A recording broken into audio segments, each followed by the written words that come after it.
Oh, mga miss, ano bang gusto yung order ngayon? Wala po. Wala. Huwag kayo mag-alala. Sagot namin lahat yan. Wala. Hindi ko gandahan yung pagkita. Ano? Sagot namin yan. Wala nga po. Ano ba nyo? Gatas? Wala pong gatas dito. Pare, ano ba to? Napapaya ka sa amin. Minerva, drama naman dalawang ito. Napapaya ako sa mga kaibigan ko. Ha? Pasensya na. Sandali lang. Ano ba? Magpipilitan lang ba tayo dito? Ha? Sige na, iituin. Ayaw mo. Sige na. Sabihin mo sila. Nabahay tayo. Tama na yung mga yak, mga sexy. Mag-enjoy na lang kayo. Hindi tayo ngayon. Ayaw mo namin. Hindi mo kami nauungaw. Hindi po pwede yun. Kailangan meron. Waiter, bigyan mo kami ng dalawang ladies drink. Ay, bilisan ha. Ano? Order na ako. Kailangan uminom kayo ngayong gabi na to para sa amin. Ang babango nila, pare. Paminga. Ano ba? Pare, may bulo. Pare, may pinipig. Talaga? Amoy nga rin. Ano ba? Saan kayo pupunta? Oo, saan pupunta? Ibang klase naman yung daddy mo, IC. Halatang halata naman na nakilala ka niya eh. Pinagkakailapan niya. Baka ayaw pabuko sa pangalawa niyang pamilya. Tingin ko nga. Kung ayaw niya akong tanggapin, hindi ko na rin siya kikilalanin. Kaya simula ngayon, totoong patay na ang tatay ko. IC, sorry. Huwag ka na mag-sorry. Okay lang ako. Tara na, umuwi na tayo. Ayoko na magtagal dito.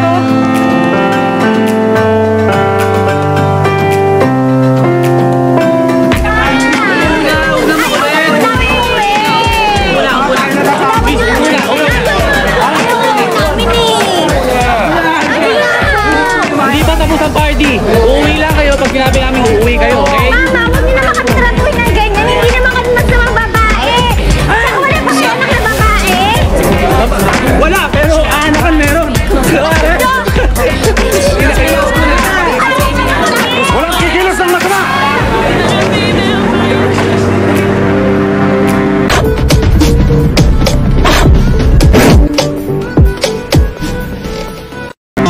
Sumama ka sa amin. Hay! Wala kami kasalanan, ano? Anong wala? Sa presinto ka na magpaliwanag. Sige, doon. Hoy, kayong dalawa. Saan kayo pupunta? Tatakas pa kayo, ha? Huwag na kayo matakot. Ligtas na kayo. Paano niyo nalaman nandito kami? Narinig ko usapan niyo eh. So, na-curious ako kung anong racket niyo. Sinundan ko kayo. Pero actually, nai-insecure lang ako na baka malamangan niyo ako. Tapos, pagdating ko dito, sabi nung babae, yung nahuli, nakaalis na daw kayo. Dumaan daw kayo sa likod. Eh, nalaman ko wala naman daanan sa likod. Tapos, di niyo pa sinasagot ang tawag ko. So, tinawagan ko na si Ate Maricar. At nang nalaman ni Ate Maricar na sa Amigos pala kayo dadali ng contact nyo, nag-alala na kagad kami. Hindi magandang reputasyon ng club na to. Kaya tumawag kami kaagad ng pulis. Buti dumating agad kayo. Alam nyo, okay na ba kayo? Oo. Good. Pero pinapasabi ni Ate Maricar na 1 buwan daw kayong suspendido.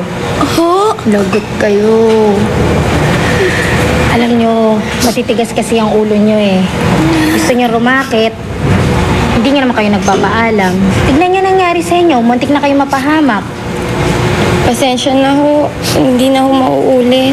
Talagang hindi na dapat umaulit kasi lagot na kayo. Sige, magbihis na kayo tapos ihatid ko na kayo sa bahay. Opo.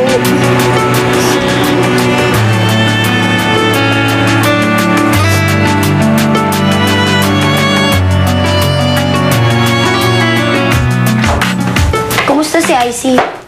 Ipapahinga na. Kawawa naman si IC, no? Meron pa palang ama na katulad nun. Sinabi mo pa. Kawawa din tayo. Bakit? Kasi mag-aalas 12 na, wala pa tayong nailulutong pagkain. Wala tayong handa. Ano ka ba naman? Kala ko naman kung ano na. Pero teka, nasaan na ba yung tatlo? Sino Monique? Bakit wala pa sila dito? Oo nga, no. Eh, kanina ko pa sila hindi napagkikita eh. Nasaan ba yung tatlong yun? Ayun, baka nilalandi na naman yung Lian na yun. Hayaan nyo na sila, uuwi din yun. Oh, baka sila na yan.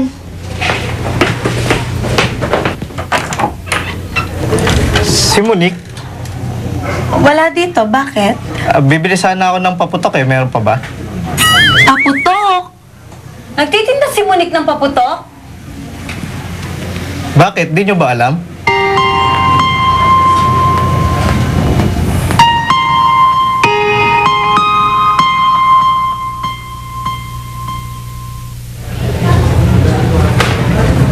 Be, buti nga. Suspended. Tigilan mo nga kami. Paano ngayon yan? Mag-aalas 12 na. I'm sure wala pa kayong naiipong donation para sa project ni Lian. Oo na panalo. Oh, thank you so much. Kasi naman kayo eh, gagawa-gawa kayo ng gimmick, palpak naman. Hindi niyo ako dinularan.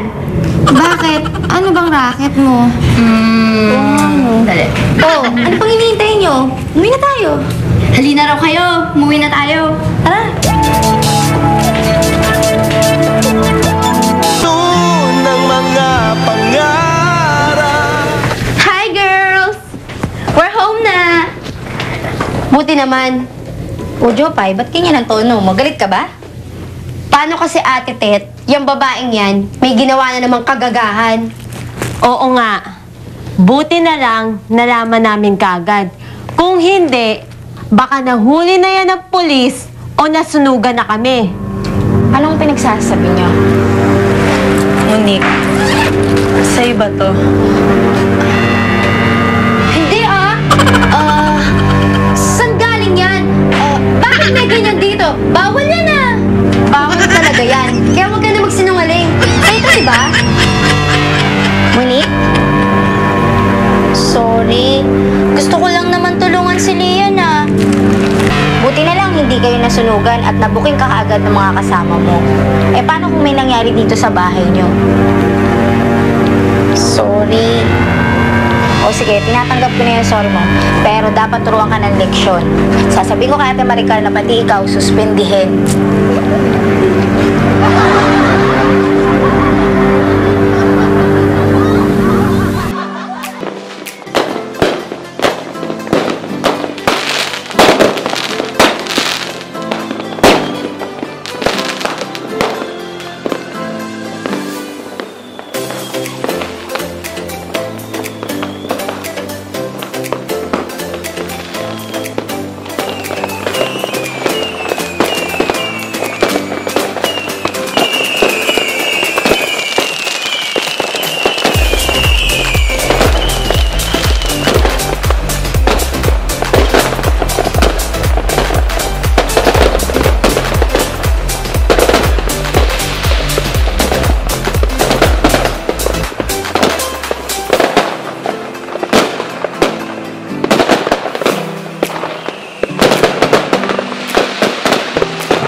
Dala mo, Gwalis, ha?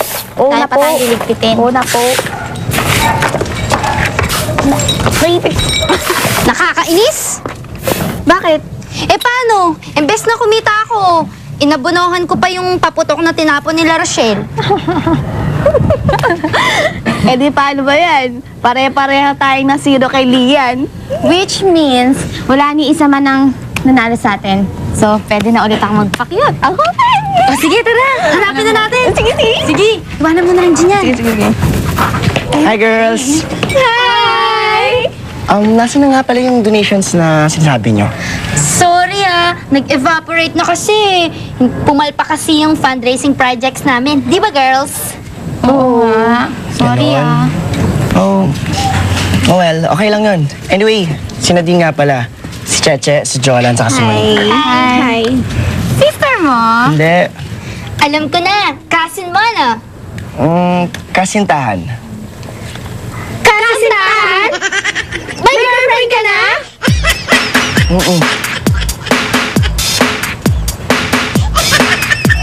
Anyway, may lakad pa kami, so mauna na kami, okay? Bye, girls. Bye. Bye.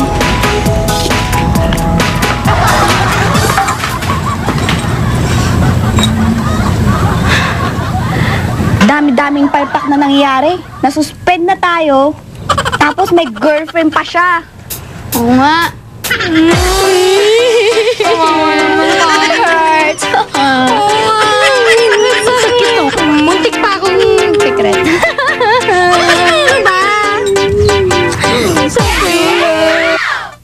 Hindi na talaga ako naalala ni Enrique. Hindi siya dumating kagabi.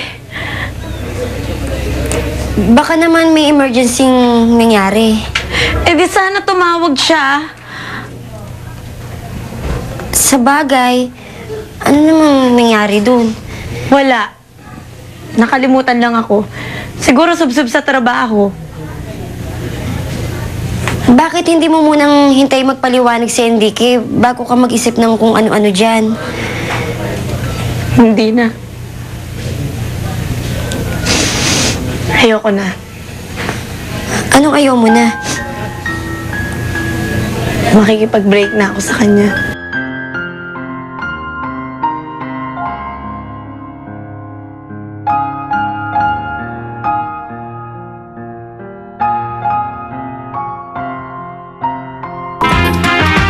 Makipaghiwalay nga kaya si Rochelle kay Enrique.